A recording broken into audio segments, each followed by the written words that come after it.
함께 기도하겠습니다. 아버지 하나님 은혜를 감사합니다. 오늘도 저희들 사랑해 주시어서 주님의 은총받은 자녀들로 삼아내어 주셨으며 또한 우리로 하여금 하나님께서 영광 받으시기 위해서 당신의 이름을 우리의 안에 넣어주시는 귀하고 복된 하나님과의 깊은 영적 교제인 말씀 나눔의 시간을 허락해 주셨사오니 감사합니다.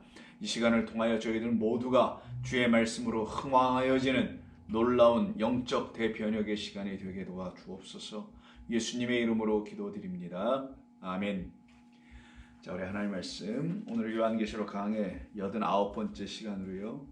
지난주와 같은 본문입니다. 요한계시록 14장 6절 이하 13절인데 6절과 7절만 오늘 한번 제가 먼저 읽어드리고 지난주에 연이은 말씀들을 나누도록 하겠습니다.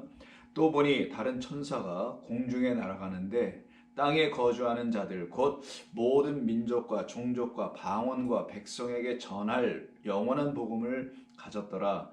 그가 큰 음성으로 이르되 하나님을 두려워하며 그에게 영광을 돌리라. 이는 그의 심판의 시간이 이르렀음이니 하늘과 땅과 바다와 물들의 근원을 만드신 이를 경배하라 하더라. 아멘. 자, 우리가 지난 2주에 걸쳐서 나눴던 말씀, 이게 지금 한 절, 6절을 가지고 계속 나누고 있는 것이죠. 우리가 계속 나누고 있는 말씀은 다음과 같은 것입니다. 하나님께서 왜 이 세상을 지어서 우리에게 주셨느냐라는 것이죠. 그럼 그 지으신 모든 세상, 그 세상을 이해하고 깨달아 알게 하시는 그 모든 목적은 결국은 우리를 구원하심에 있는 겁니다. 그래서 그리스도인들이 알아야 될 것은 먼저 하나님의 창조가 무엇인지에 대한 창조관을 알아야 되고요. 그리고 그 지어진 것을 갖다가 세계라고 하죠. 우리가 알고 있는 건 창조를 통하여 나타난 세계인 세계를 보는 겁니다. 그래서 어떻게 볼 것인가? 그리스도인이 세계를 이해하는, 이 세상 돌아가는 일을 이해한다는 게 아니라 지어놓으신 창조라는 그 틀에서의 나타난 세계를 말하는 거예요. 이걸 또 세상이라고 합니다. 그 세계, 그 세상에 대한 이야기를 통하여 우리에게 하나님이 이루신 구원이 무엇인지를 알아야 한다는 거예요. 그때 하나님 지으신 모든 창조가 드러나는 창조를 갖다가 하나님은 우리에게 이루시죠. 그럼 그 창조가 우리에게 나타날 거 아니겠어요? 그때 그 창조가 나타나는 것을 갖다가 세상, 세계라고 하는데 그걸 코스모스, 세상이라고 번역을 합니다. 일반적으로는 성경에서 world 이렇게 영어로 번역하지만 그런 정도의 세상을 말하는 게 아니라 하나님의 창조를 담은 것으로서의 세상을 말하는 거예요. 그냥 우리가 눈에 보이는 세상, 뭐 나라 이런 게 아닙니다. 그 세상 하나님께서 지으셔서는 그 안에 당신의 피조물들을 넣어주시죠. 피조, 그러니까 창조 세계 안에는 창조물이 있는 거예요. 이걸 갖다가 크티스스다라고 했던 겁니다. 이 크티스스인데, 자, 요 상태로 하나님께서 이렇게 지어 놓으신 거예요. 그런데 이 크티스스는 모든 존재가 하나님을 아직 알지를 못해요. 그냥 지어진 상태로만 있는 거예요. 우리 모두가 이 창조의 세계 안에서. 그런 우리를 예수, 그리스도 안으로 넣어주시겠다라는 겁니다. 그 안으로 우리가 들어가게 해주시겠다라는 거예요. 그러면 예수 그리스도 안에 들어가면 어떤 일이 벌어지게 되냐? 이 안으로 들어가면은 또 이 안으로 들어간다는 의미도 이해해야 되는데, 그럼 어떤 일이 벌어지냐? 다시 지음, 새로 지음, 다시 지음. 그래서 새로 지음은 새로 신자를 써서 신, 새로운 이러다. 다시 지음은 재가 돼서 신창조 이렇게 한번 써보자고. 재창조. 그래서 다시 지어서 우리에게 주어 주시면 우리가 그리스도 안에서 어떤 존재다? 새로운 피조물이다. 이때 이 새로운 피조물은 단순히 사람, 육이라고 하지 않고 이들을 누구라 하냐? 영을 가진 육이다 라고 하는 거예요. 우리가 육은 갖고 있지만 영을 갖고 있는 육이다라는 거예요. 그러면 그 이전 단계 이 위에 있는 요 단계를 한번 보면은 여기서는 뭐냐? 그냥 육만 있는 사람일 뿐이에요. 이거 갖다가 사람의 아들이다라고 하는 겁니다. 그런데 여기에서 있었던 우리에게 그리스도 예수를 보내주심으로 그가 우리에게 이루어낸 완성, 마치심, 이걸 갖다가 여러분 텔로스라고 이제 들어보신 거고요. 순텔레이아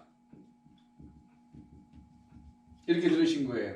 이거 갖다가 세상 끝까지 이렇게 번역을 한다는 것이었죠. 그때 그 세상은 이런 세상이 아니라 하나님께서 우리에게 구원을 가르쳐 주시려고 우리에게 주신 작은 하나의 세상이 있는데 그걸 갖다 호게라고 번역을 한 단어를 갖다 세상으로 번역해서 이거는 땅이라고 했죠. 이것조차도 세상으로 사람들이 번역을 하고 말아버렸어요.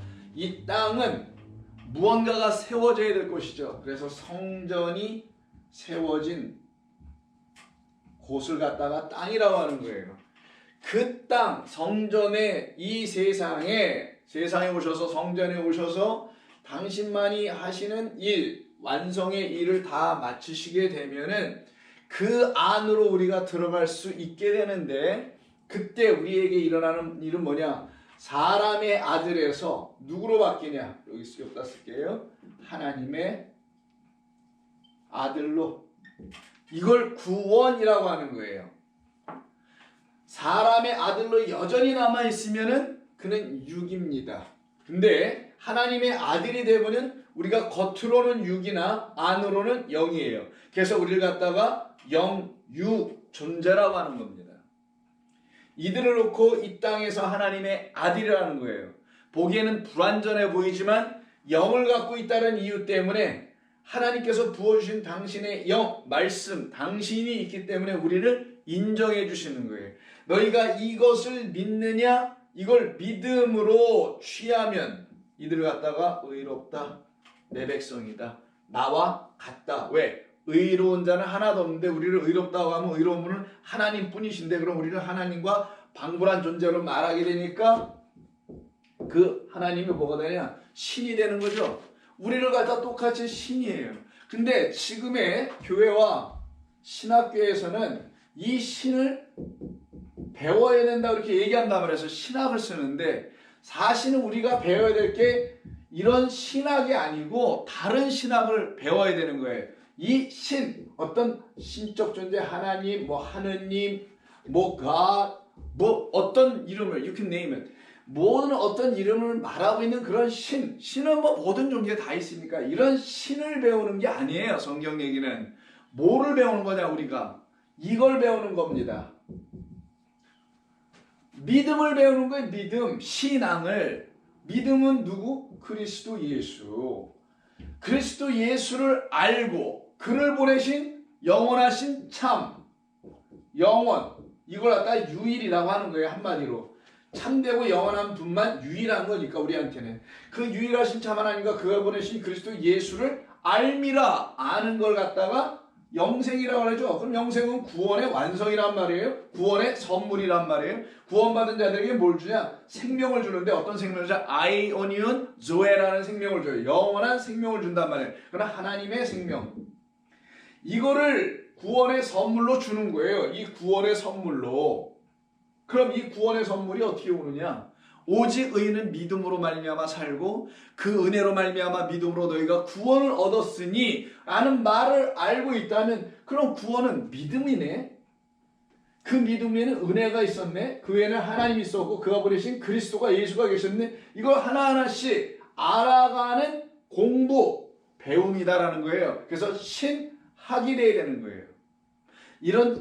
이런 신 하나님에 대해서 우리가 어떻게 알 거야? 하나님을 도대체 알면 또 얼마나 알 거고 또 안다고 그러면 제대로 아는 거나 되기나 하겠냐고요. 그러지 못한 우리들에게 하나님께서 이와 같이 믿음에 대하여 공부하도록, 믿음이 무엇인가, 믿는다는 게 무엇인가, 이거를 가르치시는 거예요. 그걸 깨달아 알고 그것이 무엇인지를 우리 마음 안에 온전히 새겨 딱 주시기 위해서 우리 주님이 이 땅에 오셔서 십자가에서 죽으심이라. 그래서 그가 우리에게 당신이 이루실 그 구원의 모든 끝, 완성을 다 이루시게 되는 거예요. 그러면 이 일이 우리에게 반드시 나에게 이루어져야 되겠습니다 라고 하여 그 주님을 구하는 사람들이 있겠죠. 그들에게 지난 시간의 끝부분에 우리가 읽었던 본문이, 말씀이 요한계시록, 즉 성경의 마지막 절인 요한계시록 22장 20절이었다는 거예요. 그게 마지막 절인가? 잘 모르겠습니다만은, 자, 우리가 그 마지막 절 바로 뒤에 하나 또 있죠. 그 마지막 이제 인사고, 실질적으로 마지막은 곡이란 말이에요. 자, 그러면 우리가 이제 이해를 해야죠. 우리가 지난 시간에 나왔던 게 뭐냐면 거기서 끝냈습니다. 내가 속히 오리라 한번 볼까요?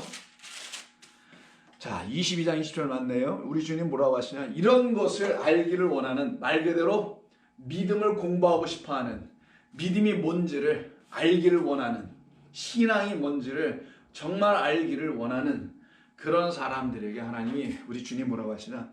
내가 속히 오고 있어. 에르코마이 타쿠라고 했었죠. 에르코마이 타쿠. 자, 한글은 안 쓰겠습니다. 더 지저분해 보이네. 자, 에르코마이 타쿠. 나는 오고 있다. 속히, 이런 뜻이에요. 누구에게? 바로 그와 같은 성도들에게 그게 오십니다. 그때 성도들이 반응하죠. 뭐라고요?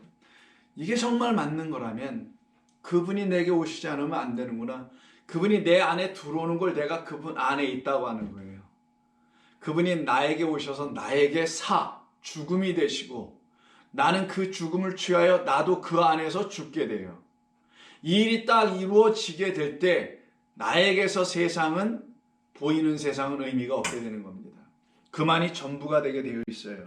그때 성도는 아멘 하게 되는 겁니다. 그래서 아멘, 오시옵소서 주 예수여 라고 그들이 부르짖게 되는 거예요. 성도는 매일매일이에요. 미래로 하는 게 아니라 지금 오시고 또 지금 오시고, 매 순간은 지금일 뿐이지. 우리에겐 지나간 것은 다 지나간 거 없는 것이고, 우리의 앞의 것은 우리는 알 수도 없는 것이니까. 그래서 주 예수님께서 우리에게 주로 오셔야만이 우리에게는 끝이 일어나게 되는 거예요. 그 텔로스라고 하는 끝이 일어나게 되는 거고, 그때 하나님께서 우리를 구원하시려는 모든 목적하신 바가 다 함께 완성되는 겁니다. 그 일을 위해서 십자가에서 다 이루심이라 라고 하신 거예요. 이때 우리는 우리의 육의 끝을, 육의 망함을 반드시 보게 됩니다. 그 망함이라는 건 여러분들이 육이 지금 갑자기 망해버리거나 삶이 망해버리거나 망가지거나 이런다는 게 아니라, 그 정도로 여러분 다 이해하시니까 더 설명 안 드려도 될 거라고 보고요. 자, 그 망함을 보게 돼요. 내가 이 육 붙잡고 있다가 난 정말 망하는 자 되는 거구나 라는 걸 철저히 알게 됩니다. 그래서 그 육을 버리죠. 육에 대해서 사망당합니다. 육을 취하잖아요. 육은 사망인 것을 알아요. 진짜 생명을 취하는 길을 찾게 되기 시작합니다. 그들에게 하나님께서 그리스도를 보내시는 거예요. 진짜 참 생명을. 그때 그들은 육에 대해서 완전히 망하였다라는 것을 알게 되며, 동시에 영의 새로운 시작, 영으로서 살아가는 삶의 새로운 시작이 그들을 살아나게 합니다. 그래서 영의 시작이 있어야만이, 이 영의 시작이 있어야만이 영이 뭘 하냐, 우리를 살아나게 하는 생성의 역사가 일어나게 돼 있어요. 그걸 갖다가 영의 탄생이라고 합니다. 우리의 영이, 그래서 우리의 영으로 안 되고 그의 영이 우리 안에 들어와서 우리를 다시 탄생나게 하는 거예요. 이걸 거듭난다 라고 하는 겁니다. 자, 다시 한번 들어보세요. 육의 끝이 일어나야 돼요. 육의 망함이 무엇인지를 알아야 합니다. 그때 우리가 붙잡을 것은 영이신 그리스도 예수를 붙잡는 거예요. 그의 말씀이 무엇인지를 알기로 하여 말 그대로 믿을 신자의 신학을 하게 되어 있는 겁니다. 그러면 그들에게는 영이 소생케 되는 역사가 나타나게 됩니다. 그리스도 예수 안에서 완전히 새로운 크티시스, 피조물 되는 거예요. 그걸 거듭남이라고 하는 겁니다. 그래서 누구든지 그리스도 예수 안에 있지 아니하면 이전 것은 안 지나가요. 그래서 이전 것은 지나갔을 때가 전제되어 있죠. 그리스도 예수 밖에 있으면 이전 거는 안 지나가요. 그리스도 예수 밖이 뭐냐? 세상이에요. 그리스도 예수는 이 세상을 존재케 한 분입니다. 그럼 그리스도 예수 안으로 들어가면 이 세상 그에게서 나왔으니 그에게서 나온 그 세상에 있지 않고 그리스도 안으로 들어가면 그 세상에서 떠나 있는 거란 말이에요. 근데 그리스도 안으로 어떻게 들어가냐? 육으로 들어가는 게 아니에요. 육이 폐하여지고 영으로 들어가는 거예요. 육의 사망을 선언한 자들, 나는 이 땅에 어떤 소망을 이 땅에서부터 가질 수 있는 게 없다라는 것을 철저하게 알게 된 사람들만 그리스도 안으로 들어가는 거예요. 그들은 그리스도 안에서 우리 주님의 진짜 실체를 만나게 돼 있어요.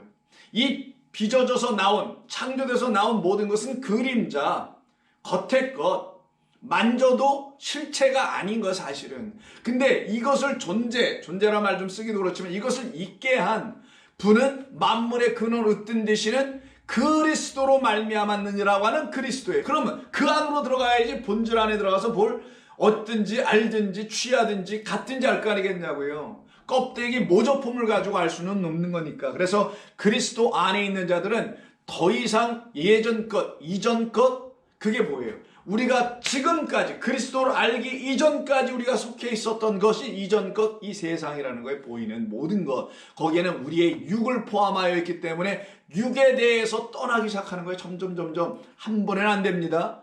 점차적으로 이것을 깨달은 그 정도와 그 깊이와 그 가람이라고 할까요? 소망이라고 할까? 거기에 맞게 점점점 세상은 우리에게서 뒤로 빠져나가게 돼 있어요. 후퇴하게 돼 있어요. 후퇴하게 돼 있어요. 이게 우리 하나님께서 기묘하게 하시는 일입니다. 이걸 갖다 은비한 일이라고 하는 거예요. 은비라고 비밀스러운 것이다. 누구만 아느냐? 그의 신부들만 하는 거예요. 은비한 일은. 신부가 되길 원하는 사람들이 알아가게 되는 겁니다. 이것이 지금 우리에게 일어나고 있는 일인 거예요. 하나님의 말씀을 삼하는 모든 사람들에게 역사되는 일이 바로 이거예요.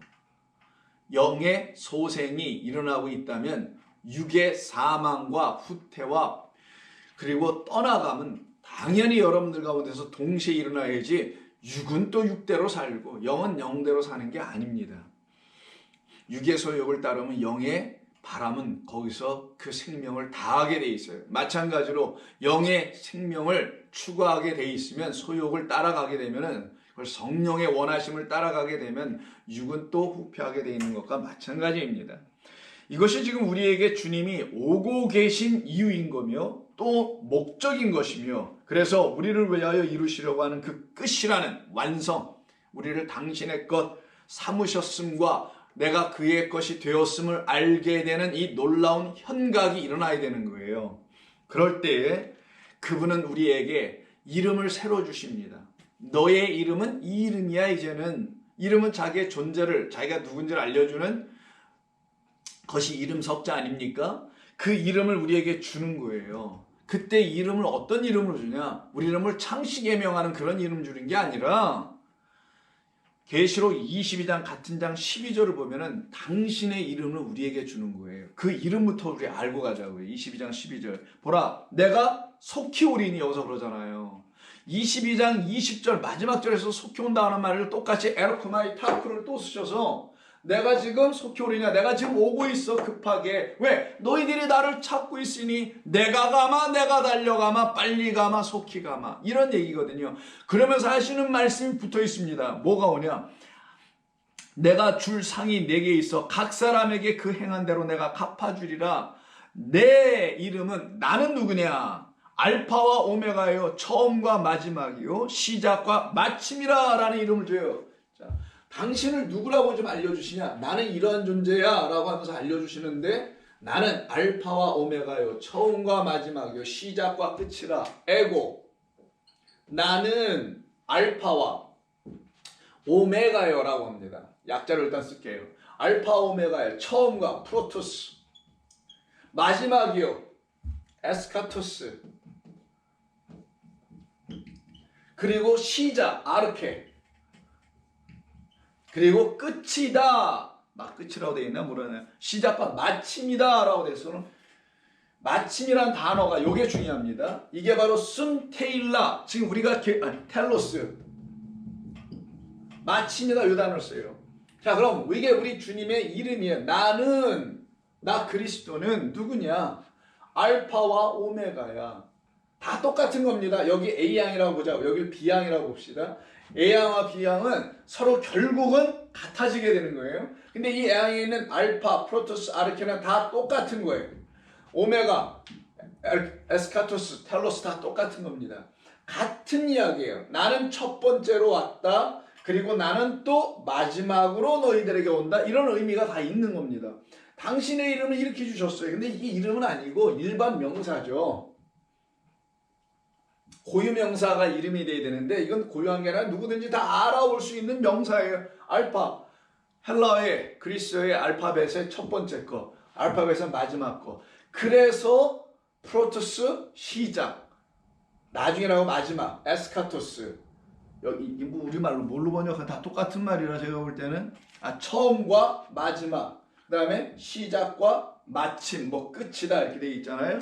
자, 요 말을 주시면서 이게 일반 명사인데도 당신의 이름을 나는 이렇게 얘기하시네요. 그럼 나라는 예수 그리스도를, 이건 정말 고유명사잖아요. 여러분, 고유명사란 말은 여러분의 이름, 고유한 것이지 않습니까? 그분에게만 적용되는 거, 고유한 이름. 그래서 예수 그리스도가 진짜 고유한 이름인데 그 이름을 이렇게 하면서 다시 풀어준 거예요. 그럼 나는 이런 존재야. 나의 이름 예수 그리스도라는 건 이런 거야 라고 하는 거죠. 그럼 예수며 그리스도니까 이 A항에 해당되는 건 예수며 이 B항 전체에 해당되는 건 그리스도다 라는 말을 알려주시려고 좀 하는 거예요. 그래서 나는 예수 그리스도인데 그 나 예수를 내가 이렇게 설명할게. 알파와 프로토스와 아르케로. 그리고 그 예수로 말미암아 너희들이 또 알아야 돼. 그리스도가 내 진짜 또 이름인데 그는 오메가야, 완성이야. 이쪽은 다 완성 끝입니다. 여긴 전부 다 끝이에요. 끝, 완성, 결론, 성취. 에스카토스 마지막 혹은 종말, 텔로스 끝, 마침 이야 라고 지금 말씀하고 계신 거예요. 그렇다면 예수님께서 지금 말씀하시려는 게 무슨 뜻이겠어요? 이게 전부 다 당신이잖아요. 나눠놨지만 이건 다 나다. 이건 전부 다 나야. 나 누구? 예수 그리스도 나야. 나 안에는 예수와 그리스도가 있다. 이런 얘기예요. 예수는 육을 말하는 거, 그리스도는 영을 말하는 거예요. 나 안에는 너희들이 나를 육으로만 볼 땐 예수만 보이지만 나 육으로 시작하여, 나 나사렛 예수로 시작하여 너희가 그리스도를 그 영으로, 내가 부어주는 말 영으로 알게 되면 나를 예수로만 인정하지 않고 그리스도로 알겠다. 요 예수 그리스도로 다 알게 되면 그가 우리에게 뭐가 되냐? 주는 그리스도시요 라가 되는 거예요. 그때 주님이 되는 거란 말이에요. 그전에는 안 되는 거예요. 그래서 당신 예수 그리스도로, 예수 그리스도가 사실은 다 나야 라고 하는 거예요. 그럼 보세요. 나로 뭐예요? 시작하고 나로 처음 자리 잡고 내가 그 말, 첫 번째 말, 알파니까 이건 언어니까 말이 되어 너희에게 들어가야만 너희는 또 나로 나오게 된다. 나로 마친다. 모든 글자, 모든 성경은 나로 딱 마치고 모든 하나님의 말씀으로 지어진 이 세계도 나로 딱 완성된다. 이것도 나고 이것도 나다. 나로 시작하여 나로 끝이 나야 된다. 마침이 돼야 되고 나로 완성돼야 된다. 마찬가지야. 나로 시작, 아르케 시작, 태초니까 나로 창조되고 나로 다시 창조돼야 된다라는 의미예요. 끝이라는 건 그냥 무슨 단순히 끝은 마침이 아니라 나로 다시 지어져야 된다.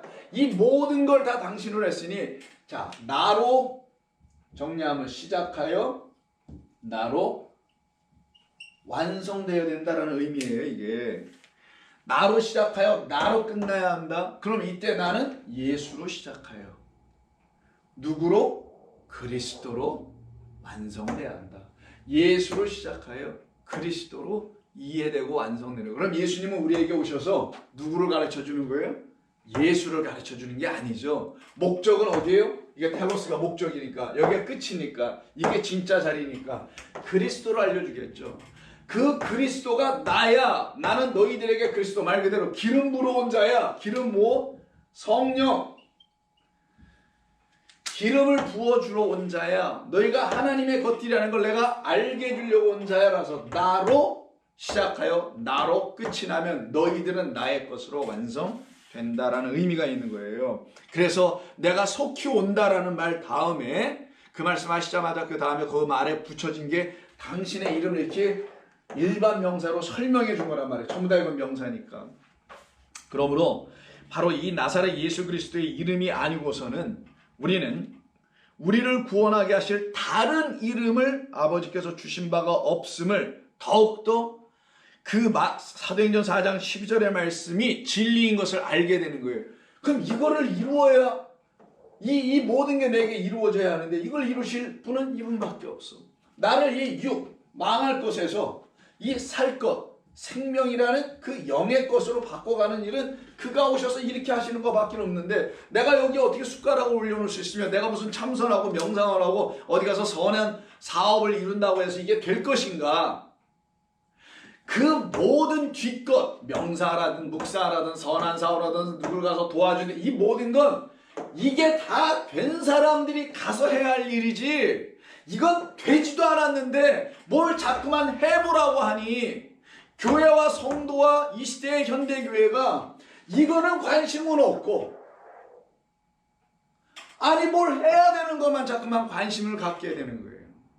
대부분의 설교하시는 설교가들이 복음을 전한다는 분들의 설교를 들어보면은 이쪽 부분을 강조하여 여기를 구로 잡고 그럼 구할로 잡고 이쪽에 일할이 있다고 한다면 이것이 발동하여 우리를 몰아쳐서 너 죽은 자 어디에 대해서 이 세상과 육에 대해서 다 죽은 자니 왜? 그리스도가 십자가 진 게 그런 뜻이며 너에게 그리스도를 주시려고 한 게 그런 뜻인 걸 너희가 다 알았다면 너는 오직 예수밖에 없어.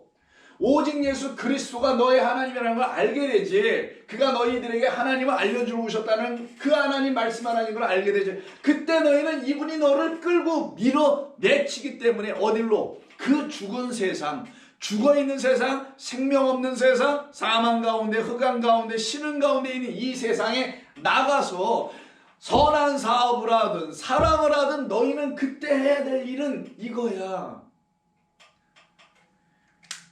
이거를 강조하지 않고 이것을 태무시하게 된다면은 그리고 이쪽을 강조만 하고 있다면은 성도들이 자기가 무엇 때문에 왜 그런 사랑을 해야 하고 이웃사랑 서로사랑 동등의 사랑을 해야 하는지 조금 더 알지를 못한다는 거예요. 그냥 하나님은 사랑이시니까 사랑해야 하고 그리스도가 나를 위해서 십자가에서 죽으신 것은 그가 나를 사랑하기 때문이니까 내가 사랑하는 게 고마워서 나가서 뭔가 나도 해야 될 것 같아서 하는 것이었고 아니 그게 뭐 얼마나 갈 거냐고요. 또 그게 또 정말 사랑이라고나 할 수 있을까? 우리 좋은교회 성도님들은 잘 들으세요. 부탁드립니다. 여기 복음서도 그렇고 바울 서신이든 다른 사도들의 서신을 읽어도 다 여기가 다 돼야 되는 거예요. 이것이 오직 은혜로 말미암은 믿음으로 너희가 구원을 받았으니 이것은 너희에게서 난 것이 아니라 하나님의 선물이라 라고 하는 그 선물을 알아야 된단 말이에요. 그 은혜의 선물이 뭔지를. 그래서 이걸 더 우리가 공부를 해야 될 이유가 있는 겁니다. 그래서 사도행전 4장 12절 보시면은 이런 말씀이 여러분 아시는 대로 이렇게 나오잖아요. 또 봅시다. 다른 이로서는 구원을 받을 수 없나니 천하 사람 중에 구원을 받을 만한 다른 이름을 우리에게 주신 일이 없다. 천하 사람 중에 누구겠어요? 철학자, 종교를 창시한 자들, 뭐 어떤 학파와 학교를 설립한 자들, 지식인들 등등 이런 사람들이 그들을 갖다가 천하 사람 중에라는 거예요. 그들 중에 누가 우리에게 이 구원, 육에서 빠져나와 영으로 살아가는 이 일을 누가 해주었느냐? 열심히 살아보라든가 뭐 이런 등등 다른 말은 많이 하고 참선을 하라든가 뭐 마음 수행 공부를 하라든가 됐습니다. 그 정도만 합시다. 그런 거나 주었지. 그래서 구원을 받을 만한 다른 이름을 우리에게 주신 일이 없음이라 이렇게 말한단 말이에요. 그럼 이건 좀 누가 누구에게 하는 겁니까? 사도 요한하고 사도 베드로가 유대인들 자기 동포들에게 말하는 거니 유대인들에게 전하는 복음이죠. 그래서 오늘 본문에 뭐예요? 땅에 거하는 자들, 이게 유대인이라 그랬잖아요. 그리고 나머지 뭡니까? 이방인이죠. 지금 유대인들에서 복음을 전하는 거예요. 그럼 이들이 전한 복음을 갖다가 천사들이 전하는 영원한 복음이 오늘 16장 4절의 말씀이잖아요. 그 영원한 복음을 이들에게 다시 전해주는 거예요. 그럼 유대인들은 복음을 들었다 못 들었다? 못 들었다라는 거죠. 그래서 그들에게 복음을 전하는 겁니다. 그러니 겉으로만 유대인일 뿐이에요. 성경이 말하는 그 영적 유대인이 아직 안 돼 있는 거죠. 그러면 이 복음을 1차적으로 들어야 될 사람들은 누구인가? 바로 말씀드린 대로 유대인입니다. 그래서 바울과 다른 사도들이 복음을 먼저 전하러 나가면 먼저 누구에게 전하는지 여러분 다 아시잖아요. 유대인들입니다. 유대인들에게 가서 전한 것은 그들이 복음을 들었다고 하지만 그건 율법을 들은 것이 불과하다 그래서 다시 전하여 줬던 것입니다. 그들을 통해서. 그리고 모든 나라, 민족, 방언, 백성으로 지칭되는 이방인들에게도 전하여져야 했던 것이에요. 그래서 로마서 1장 보겠습니다. 사도행전 다음에 있는 로마서 1장 16절. 자, 내가 복음을 부끄러워하지 아니하노니 이 복음은 모든 믿는 자에게 구원을 주시는 하나님의 능력이다. 반드시 믿음, 신학을 알아야 돼요. 믿음의 공부, 믿음이 도대체 뭔지를 배워야 한다니까요. 그래서 믿는 자들에게 부어주시는 하나님의 능력이 되매라. 먼저는 유대인에게요, 그리고 헬라인에게로다. 반드시 이렇게 돼 있어. 그러나 유대인이나 헬라인이나 다 똑같이 같은 방법으로 구원받는다. 복음에는 하나님의 의가 나타나 있어서 믿음으로 믿음에 이르게 하나니 기록된 바 오직 의인은 믿음으로 말미암아 살리라라는 이것으로 되는 것이다. 그러면 이걸로 끝나나요? 아니죠. 그렇게 돼서 그 복음에 나타난 의는 진리를 말하는 거예요.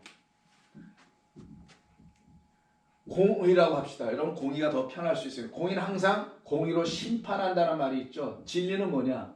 하나님의 말씀만 우리를 심판할 수 있는, 우리를 판단하실 수 있는 말씀이에요. 그래서 진리로, 의로 우리를 가르쳐 주실 때 그러면 내가 살 길이 뭡니까? 라고 묻게 돼요. 왜? 내가 심판당할 수밖에 없는 하나님의 그 진노 아래에 있는 자라는 사실을 알아요. 왜? 내가 뭘 해도 아무것도 못한다는 사실을 알게 됐으니까. 그럼 살 길을 구하겠죠. 살 길이 무엇인지를 찾는 자들, 이들이 하나님을 붙잡는 자들이에요. 이들에게 하나님이 주시는 게 뭐냐? 살 길, 믿음을 주십니다. 살 길은 내가 너희에게 살려줄 길을 이미 예배해놨는데 그걸 내가 약속이라고 한다. 아니면 언약이라고 한다. 이 언약이 너희들을 구원할 것이라는 나의 약속과 맹세가 너희들을 구원할 거라는 걸 너희가 믿으면 돼. 그 믿음이 있을 때 그들을 갖다가 하나님의 의를 가진 자들이다. 그 믿음으로 말미암아 구원을 얻는다라는 이 가르침을 딱 줬을 때 아니 나의 역할을 아무것도 요구하시는 게 아니었었어. 나는 지금까지 내가 좀 뭘 해야 하는 줄 알았는데 나의 역할과 내가 행해 어떤 것을 요구하는 게 여기는 아무리 눈을 씻고 찾아봐도 없네. 그래서 그 통틀어 그 모든 걸 이런 걸 뭐라고 하냐? 오직 의인은 믿음으로만 사는 거야. 믿음으로만 구원받는 거야. 라는 말을 딱 들으니 이게 은혜로다. 이게 하나님의 은혜구나.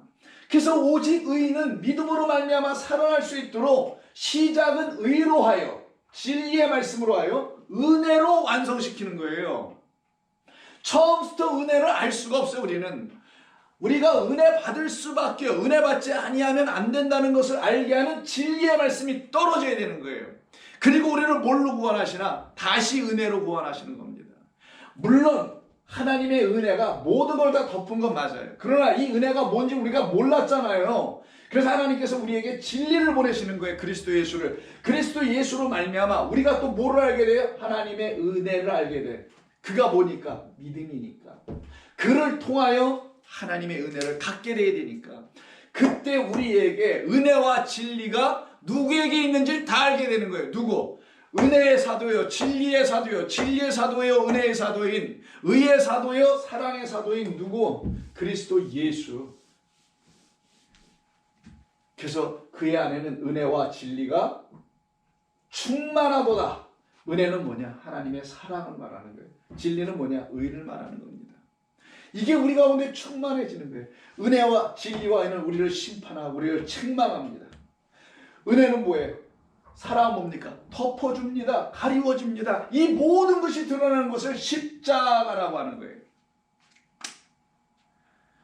그래서 우리가 은혜와 진리가 여러분에게 함께 다 있어야 되는 거예요. 진리만 있어서도 안 돼요. 뭐 알았다 몰랐다 이런 차원이 아니에요. 기독교는. 신앙은 그게 아닙니다. 그래서 우리에게 이 일을 다 이루시는 우리 주님을 만나는 거예요. 자, 그래서 2장 28절을 보면 같은 로마서 2장 28절. 이것을 모르고 있으면 그들을 갖다가 겉쭉 유대인, 겉으로만 유대인, 껍질로만 유대인, 무릇 표면적 유대인이라고 하는 거예요. 그런 유대인은 유대인이 아니요. 그러면 진짜 유대인 따로 있다는 거죠. 그때 유대인이 아니요 할 때 그 유대인은 영적 유대인을 말하는 거예요. 그럼 영적 유대인 안에 들어올 사람들은 이방인에서도 들어올 거고, 표면적 유대인은 민족적, 혈통적 유대인 안에서도 들어올 거 아니겠나요? 그래서 표면적 유대인은 유대인이 아니요, 이면적 유대인이라, 유대인이 되어야만 유대인이라.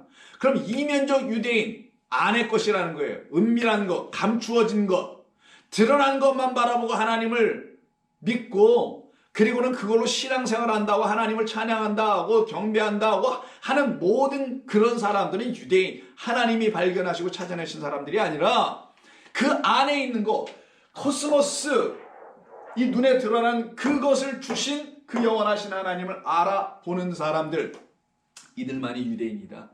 이들을 굳이 바울이 설명한 게 이면적 유대인.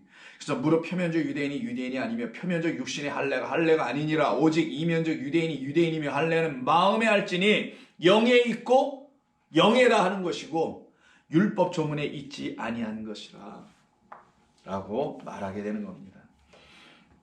그러므로 사도행전을 보게 되면 복음이 전파해 나가는 방식과 순서도 유대인에게서부터 시작해서 이방인으로 나가죠. 한번 볼까요? 사도행전 1장 8절. 오직 성령이 너희에게 임하시면 너희가 권능을 받고 예루살렘과 온 유대와 사마리아와 땅끝까지 이르러 내 증인이 되리라. 여러분 잘 아시는 거잖아요. 이게 지금 칠판이 잘 안 주어지는 거라 힘이 많이 들어가는데 숨쉬기도 쉽지 않네요. 지우다 보니까. 자, 여기만 일단 조금만 지울게요. 자, 이걸 갖다 사람들이 예루살렘과 온 유다와 사마리아와 땅끝, 이렇게 일반적으로 선교학에서 많이 가르칩니다. 신학교 가면 이런 식으로 이렇게 복음은 밖으로 나가는 확장성이다. 이렇게 학문적으로 이렇게 이름까지 붙이면서 얘기하는데, 자, 좋습니다. 그러나 이 말의 의미를 이해해야 돼요. 왜 이런 말씀을 하셨는지. 그래갖고 표면적 유대인과 이면적 유대인. 왜 우리가 지금 이런 얘기를 하냐면, 지금 우리 본문 14장 6절이 땅에 거하는 자들 유대인과 그리고 이방 민족에 대한 이야기를 하는 거잖아요. 그것 때문에 이거 좀 하는 겁니다. 그걸 좀 염두에 두시고 들으세요. 자, 그래서 1장 그 8절에 있는 이 말씀이 있지 않습니까? 근데 이 말은 단순히 이것만 보면 지정학적, 지리적으로 예루살렘에서 시작하여 성전이 있는 곳에 시작하여 성전이 없고 하나님 알지 못하는 이방으로 그 말씀이 뻗어나가는 것이다라고 지정학적, 선교적 차원에서 이렇게 말을 하는 거예요. 저는 이게 잘못됐다고 말하진 않습니다. 그러나 성경이 이 말을 왜 우리에게 주실 때 성령이 하시는 일로 주셨냐는 거예요. 성령이 지정학적으로만 움직이시는 분인가? 항상 뭐 이렇게 지정학적으로 여기서 바깥 또 바깥 이렇게 하시는 건가? 왜 여기 성령이 임하심이라는 성령이 전제됐을 때 그럼 성령의 일하심은 도대체 무엇이길래 그런가? 성령이 임하시면 성령의 일이 있을 거 아니에요. 성령의 일이 인간의 차원에서 생각하는, 인간이 자기들이 육을 갖고 있으니까 지정학적으로 여기서부터 시작하여 밖으로 뻗어나가는 이런 차원에 제한되실 분이 성령이신가? 라고 한번 생각해 본다면 선교학이나 이런 능력에서 말씀하고 있는 이 사도행전 1장 8절에 이 말의 의미가 그럴 수 있을까 과연 생각해 보게 되는 거예요. 그래서 이 말은 지역적이나 지정학적인 순서에 의해서 복음이 차근차근 확장되어 밖으로 벽을 넘고 담을 넘고 나라의 경계선을 넘고 해외로 등등 해서 퍼져 전파여 나는 말이라기보다는 우리는 본래 다 하나님의 백성인데 우리가 알지 못했어요. 하나님의 백성을 갖다가 참 유대인이라고 하는 거예요. 그걸 그냥 유대인이라고 하는 거예요. 성경은. 왜? 하나님께서 택하신 백성을 유대인으로 일단 히브리인으로 정해놓고 하시잖아요. 그러면 히브리인, 유대인은 곧 누구냐? 하나님의 백성을 말하는 거예요. 자, 그러면 우리가 본래 다 하나님의 백성인 유대인이었음에도 불구하고 우리가 알질 못했어요. 그런 우리를 성경은 다 뭐라고 하냐? 표면적 유대인이다라고 하는 거예요. 유대인이라는 혈통을 갖고 있기 때문에 난 유대인이다 라고 말하는 사람들에게 너희는 겉으로만 유대인이야 라고 하는 거고, 이방인들 가운데서, 율법이 없는 자들 가운데서도 자기들의 생각하는 어떤 틀과 개념과 풍습과 문화와 종교를 가지고 나는 구원을 받을 수 있다고 말하는 그들도 표면적 유대인인 이방인일 수밖에 없는 거예요. 그래서 결국은 다 그냥 껍질이에요. 껍데기. 하나님의 그 진짜를 갖고 있지 못하면은 그냥 유대인이든 이방이든 그냥 표면적인 것만 갖고 있는 차원에 불과한 존재들인 거예요. 그래서 유대인이었음에도 불구하고, 우리가 하나님의 백성이었음에도 불구하고 표면적인 유대인으로만 있었던 우리들에게 복음이 드디어 전하여짐으로 우리를 복음을 영접한 존재들로 바꿔버려요. 그러면 유대인들 중에서도 복음을 영접한 자들이 있겠죠. 그들 갖다가 이면적 복음, 즉 율법의 실체인 그 안에 있는 복음을 갖게 됐으니, 영원한 복음을 통하여 진리를 갖게 되고 은혜를 알게 됐으니 그들을 이제는 무슨 유대인이라 굳이 사도 바울이 설명한 거냐, 하나님의 그 유대인 진짜 되면 이면적인 것을 갖고 있는 유대인이 되는 거야. 이런 말을 하는 거예요. 유대인인데 하나님의 백성인데, 진짜 하나님의 백성은 겉에 것만 갖는 게 아니란다.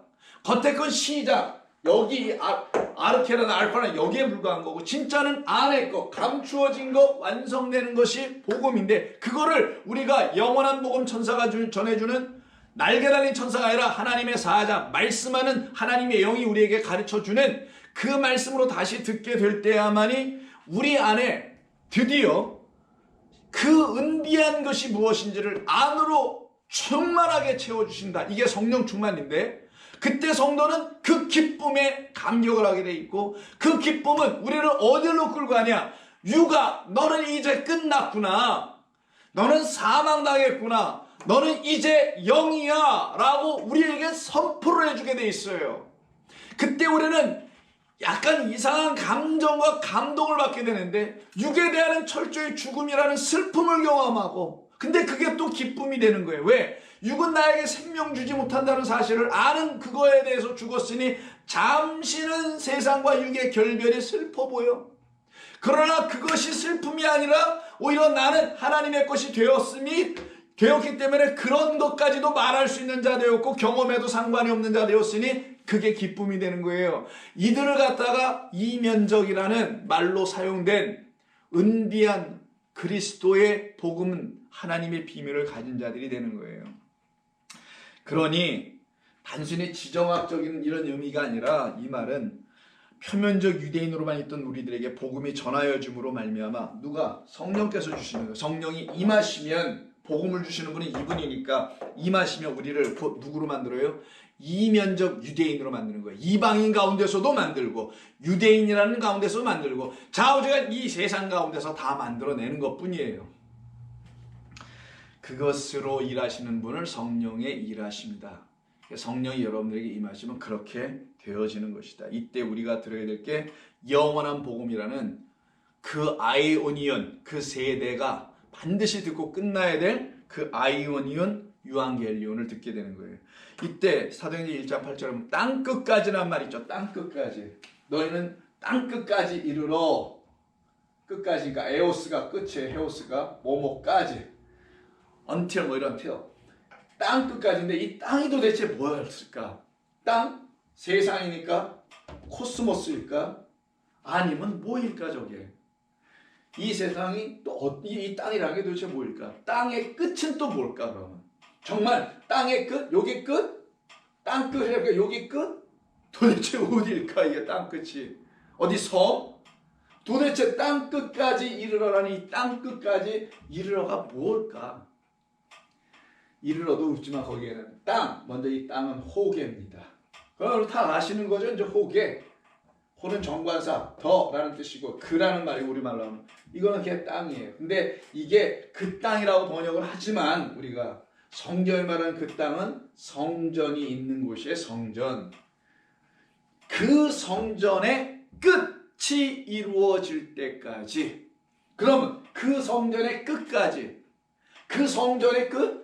우리는 지정학적으로 할 때는 복음이 이렇게 밖으로 확장되는 지정학적으로 할 때는 뭐 아마존 강이든 뭐 어디 뭐 오지든 산간오지든 벽촌이든 이런 데를 생각을 했잖아요. 그런데 들어보니 그런 땅이 아니야.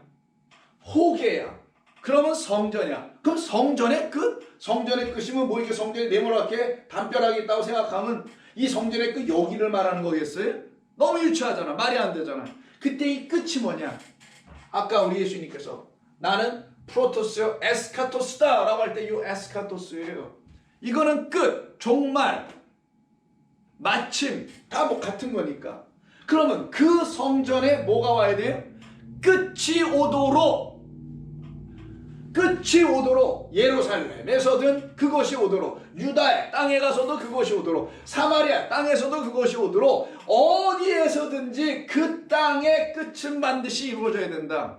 이 땅은 하나님이 지어놓으신 것인데 거기에 살고 있는 아무게 누구든 어느 민족이든 어떤 색깔과 어떤 문화와 어떤 음식을 먹고 살아가는 누구이든 거기에는 반드시 인간 성전이 있을 것이다. 인간의 종교가 있을 거고 인간의 가르침이라는 것이 있을 것이다. 그들은 그 가르침을 듣고 선하게 살자, 착하게 살자, 아니면 인격적인 변화를 이루어보자 등등의 고작 해야 사람의 아들됨, 그래도 적어도 그런 미물의 짐승만도 못한 인간은 되지 말아야 되지 하고서 인격을 도야해서 갖게 된 게 결국은 사람의 아들 아니에요.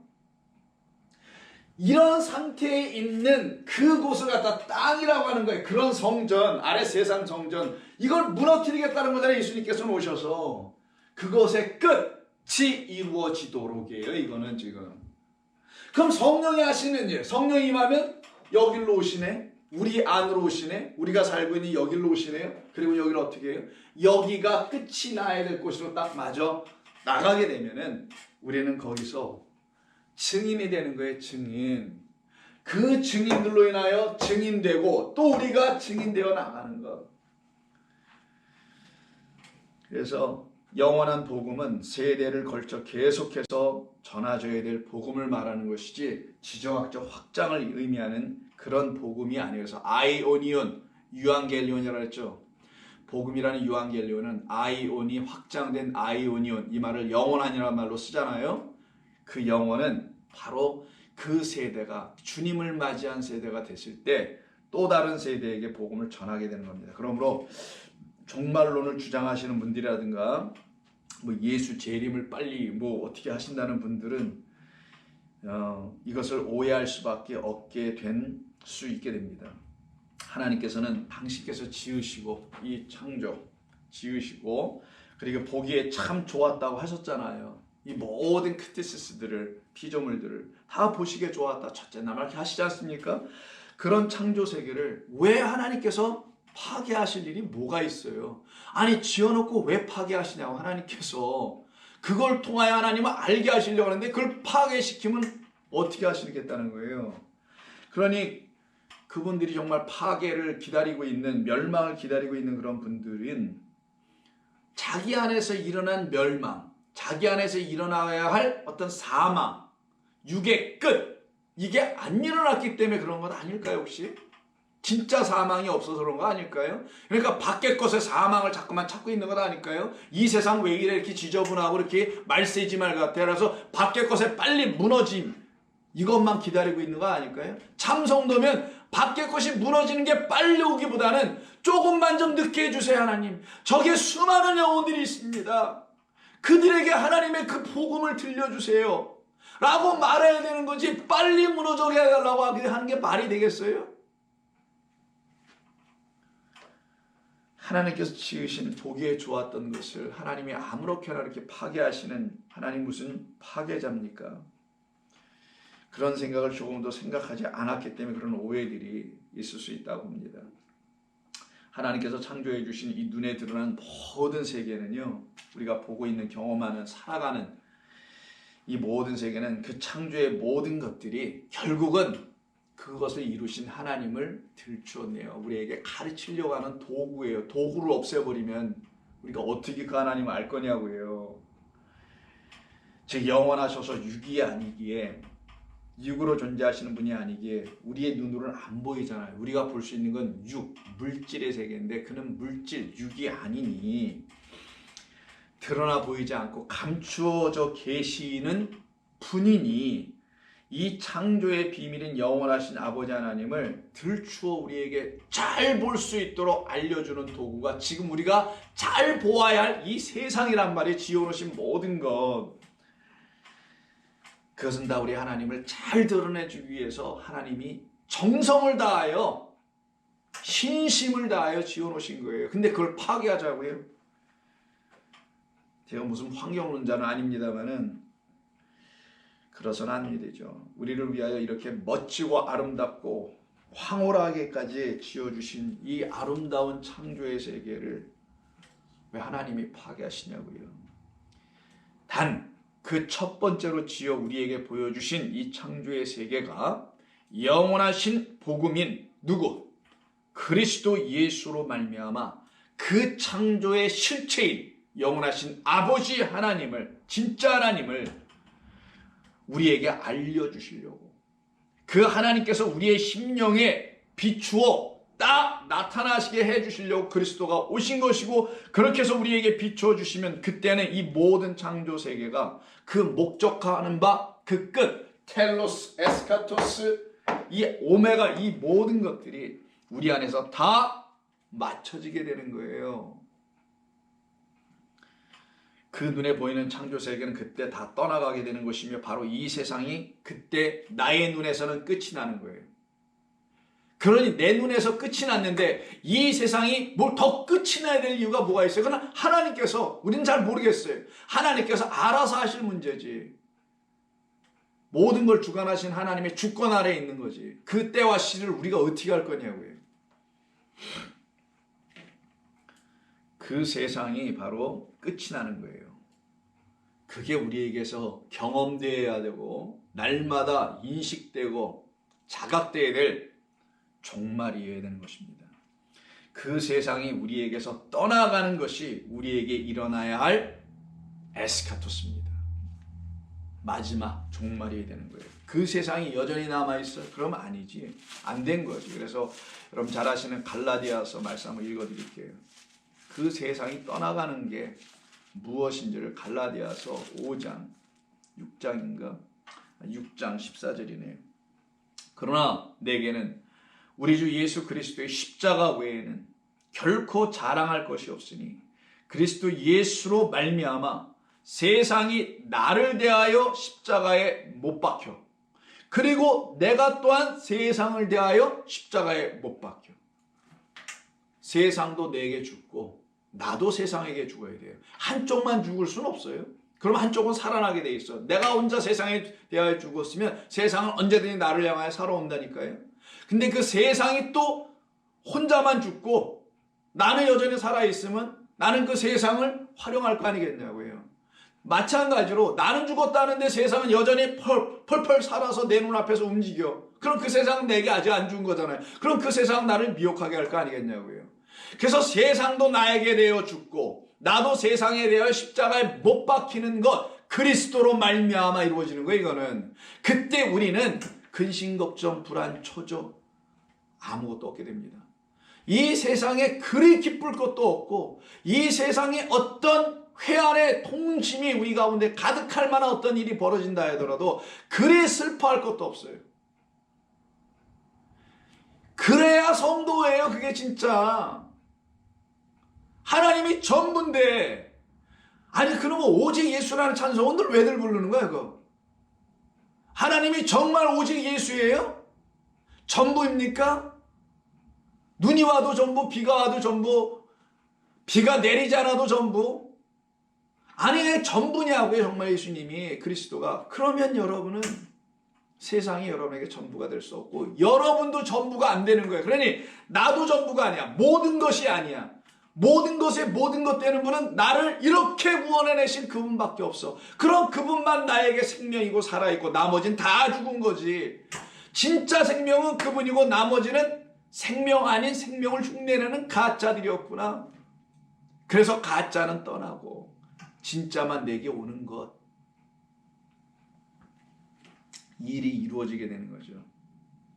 그래서 할례나 무할례, 유대인이나 이방인 아무것도 아니다. 오직 새로 지으심을 받는 것만이 중요하다. 이렇게 얘기하는 거예요. 오직 새로 지으심을 받는 것. 그래서 베드로 사도는 베드로후서 3장에서 새로 지으심이 무언지를 이렇게 설명하는 겁니다. 베드로후서 3장. 요한도 마찬가지, 베드로도 마찬가지, 사도 바울도 마찬가지, 다 똑같아요. 베드로후서 3장을 보시면 요즘 굉장히 좀 긴데 3절 이하 쭉 있거든요. 여기를 좀 보는 게 낫겠네요. 여기서부터 5절. 이는 하늘이 이쪽부터 있는 것과 땅이 물에서 나와 물로 성립된 것도 다 하나님의 말씀으로 된 것을 그들이 일부러 잊으려 함이라. 이로 말미암아 그때 세상은 물이 넘침으로 멸망하였으되 이제 하늘과 땅은 그 동일한 말씀으로 불사르기 위하여 보호하신 바 되어 경건하지 아니한 사람들의 심판과 멸망의 날까지 보존하여 두신 것이라. 사랑하는 자들아, 죽게는 하루가 1000년 같고 1000년이 하루 같다는 이 한 가지를 잊지 말라. 주의 약속은 어떤 이들이 더디다고 생각하는 것 같이 더딘 것이 아니라 오직 주께서는 너희를 대하여 오래 참으사 아무도 멸망하지 아니하고 회개하기에 이르게 하기를 원하시느니라. 그러나 주의 날이 도둑같이 오리니 그날에는 하늘이 큰 소리로 떠나가고 물질이 뜨거운 불에 풀어지고 땅과 그 중에 있는 모든 비밀이 드러나리로다.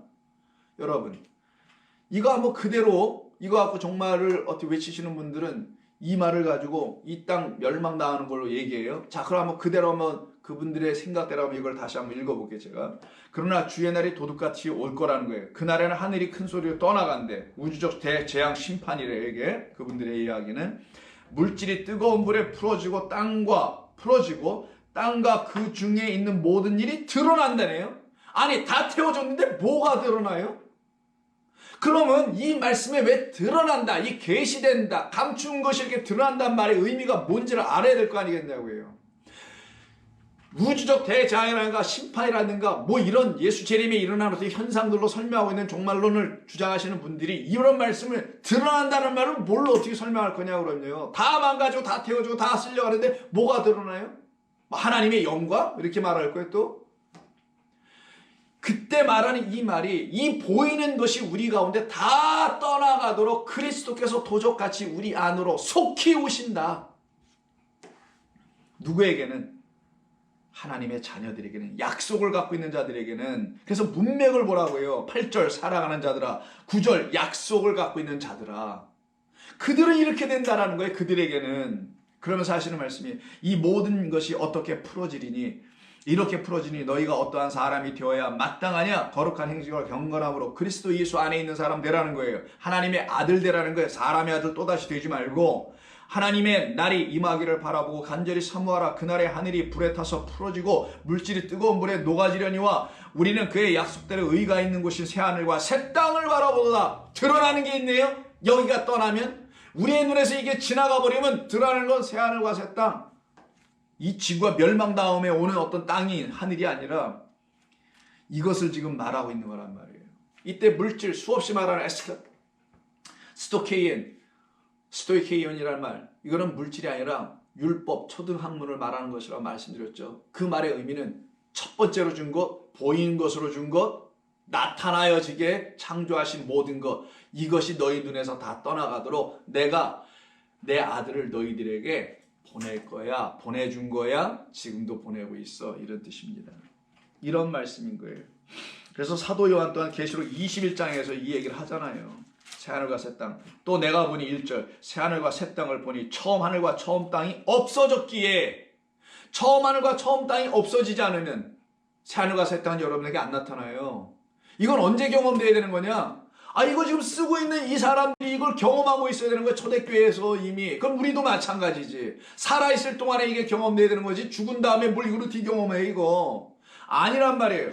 처음 하늘과 처음 땅이 없어져야 새 하늘과 새 땅이 오는 거예요. 그게 바로 세상이 나에 대해, 나는 세상에 대해 못 바뀌고 죽는 걸 의미합니다. 그 말은 하나님 먼저 주신 이 모든 것은 표면적인 거였구나. 그것을 들춰내기 위해서 이 땅에 오신, 그 안에 있는 걸 감춰진 걸 들춰내기 오신 그리스도 예수로 말미암아 알아가야 되는 거였구나. 그래서 신학이 돼야 되는구나. 믿는 공부, 믿음이라는 것이 진짜 우리가 가져야 될 참된 알미라면 그게 지식이에요. 믿음이라는 지식이 있어야 된단 말이에요. 그냥 신념, 내가 믿어볼게라는 게 아니라.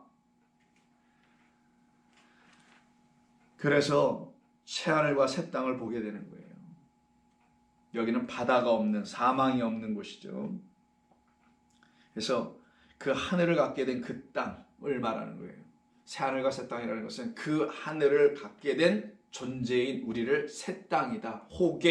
호우라노스니까 그 새 하늘 대신 우리에게 진짜 하늘 그리스도 예수께서 우리에게 오셔서 우리를 새 하늘을 가진 자, 그리스도를 가진 자들로 만들어 주셔서 우리를 또 부르는 걸 너희는 새 땅이야.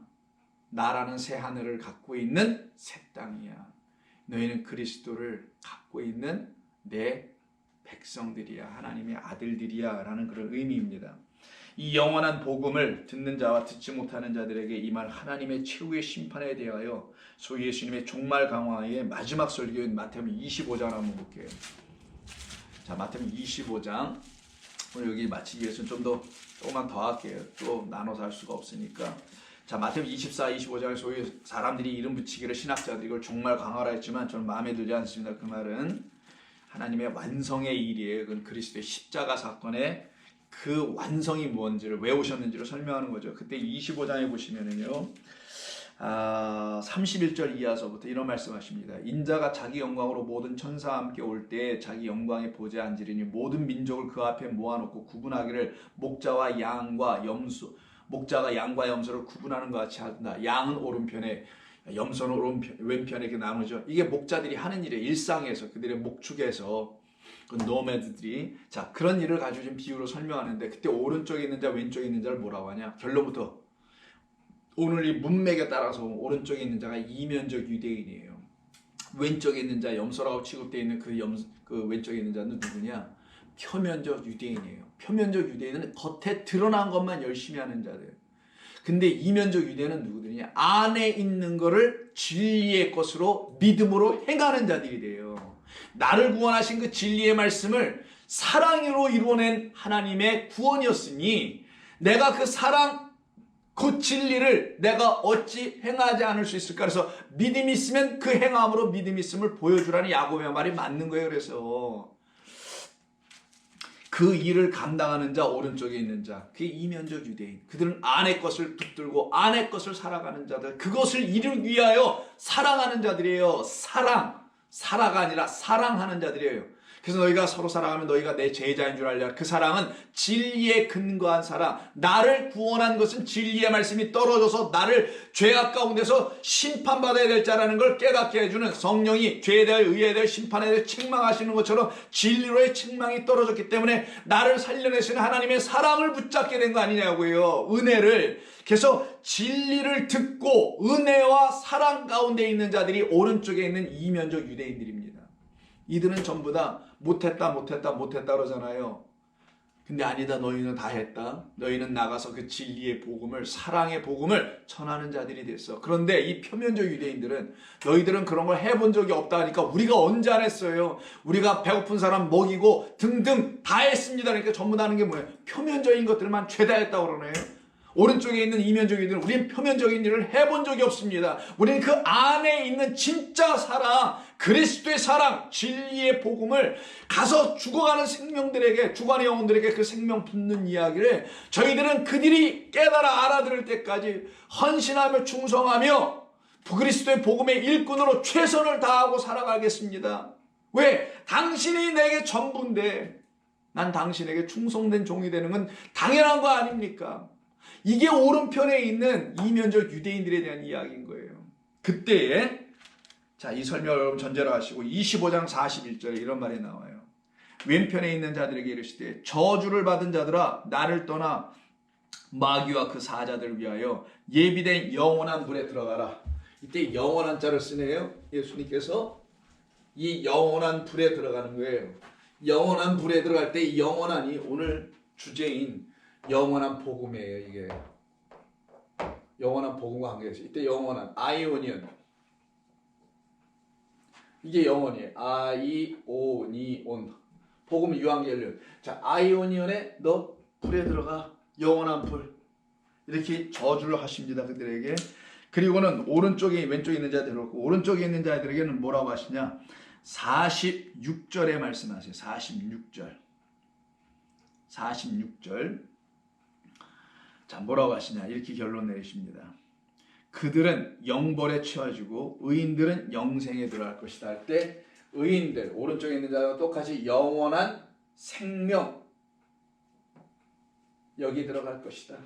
영생을 아주 줄여 설명하는 거죠. 영원한 생명. 자, 그러면 영원한 생명에 들어갈 수 있는 길은 영원한 복음을 들어야만 되는 거예요. 영원하다는 것은 하나님께서 계속 일하신다.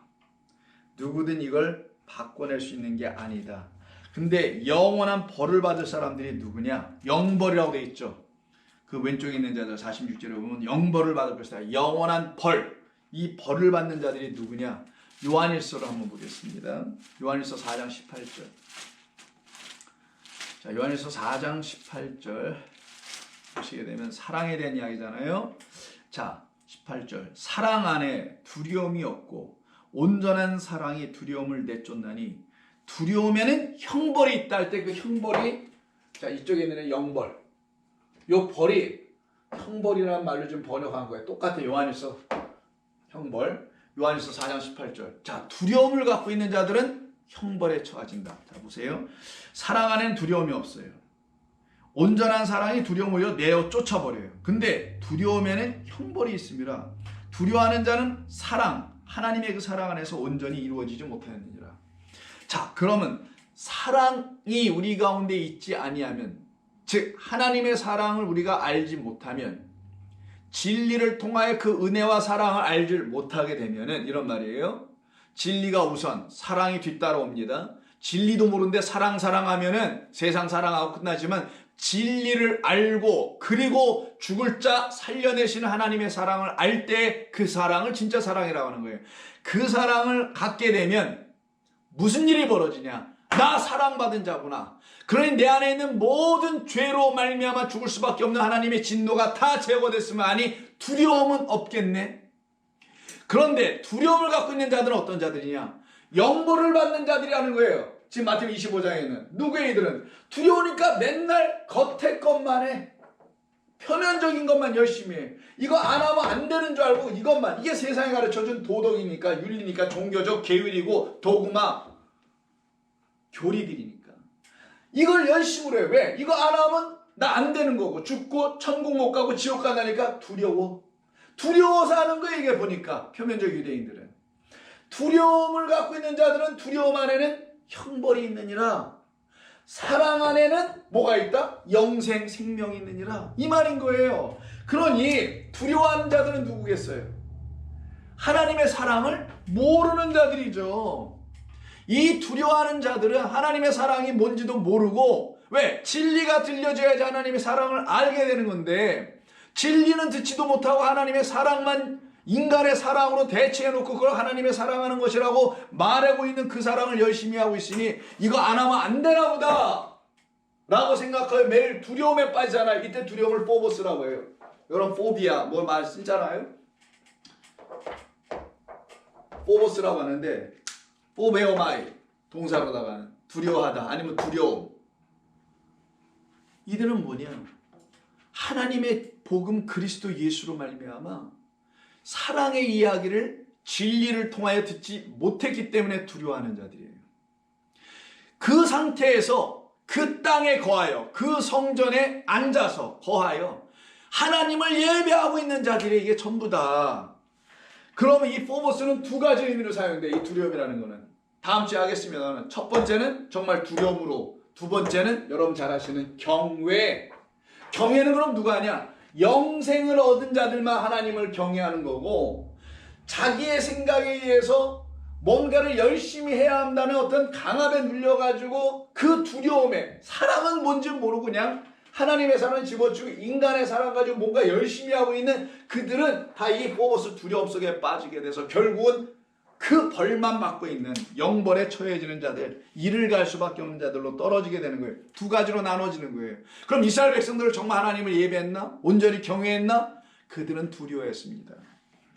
이 두려움으로 하나님을 예배하는 자들이 바로 그 땅에 거하는 자들이라 오늘 본문 계시록 14장 6절이었기에 그들이 들어야 될 말씀은 천사들을 통하여 다시 전해주는 영원한 복음이었던 거예요. 그래서 또 보니 다른 천사가 공중에 날아가는데 땅에 거주하는 자들 곧 모든 민족과 종족과 방언과 백성에게 전할 영원한 복음을 가졌더라. 누가 들어야 먼저? 1차적으로는 유대인이 들어야 되죠. 이 형벌을 받아야 될 자, 표면적 유대인들이 듣게 되는 것이죠. 그들을 가서 전할 때 이런 말씀이 7절에 나오는 거예요. 그가 큰 음성으로 이르되 하나님을 두려워하며 그에게 영광을 돌리라. 여기서 두려움이 나오네요. 이들에게 명령으로 씁니다. 세 가지 명령. 두려워하라 하나님을. 두 번째는 영광을 돌려라. 세 번째는 경배하라. 이게 전부 다 예배 용어입니다. 너희들이 성전에서 예배한다고 하는데 너희들이 정말 하나님을 경외하는 마음으로 예배하고 있느냐? 아니면 여기 두려운 마음으로 예배하고 있느냐? 사랑으로 하나님 앞에 나아가고 있느냐? 너희들의 헌신이라는 그 사랑으로 하나님 앞에 하나님을 사랑해 보겠다는 그걸로 한번 나아가고 있느냐? 이걸 묻는 거예요. 그러니 이 말을 들어야 되는 사람들, 영원한 복음을 들어야 될 사람들은 바로 유대인들이었다는 겁니다. 표면적 그리스도인들, 그들이 바로 이 영원한 복음을 다시 온전하게 들어야 완전하게 하나님의 백성 되는 거예요. 온전한 말씀이 있지 않고 어찌 우리가 완전하신 하나님을 알 수가 있겠냐고요. 그래서 오늘은 여기까지 마치고요. 다음 주에는 6절을 넘어서 7절로 또 다른 천사들의 이야기로 계속해서 나아가도록 하겠습니다. 기도합니다. 하나님 고맙습니다. 오늘도 저희들에게 크신 은혜를 부어주시는 성령이 도우시는 하나님의 영이 역사하시는 시간이었기를 간절히 바랍니다. 성도들에게 인내하게 하시고 하나님의 말씀에 그 뿌리를 붙잡고 일어날 수 있도록 도우시옵소서. 예수님의 이름으로 기도드립니다. 아멘.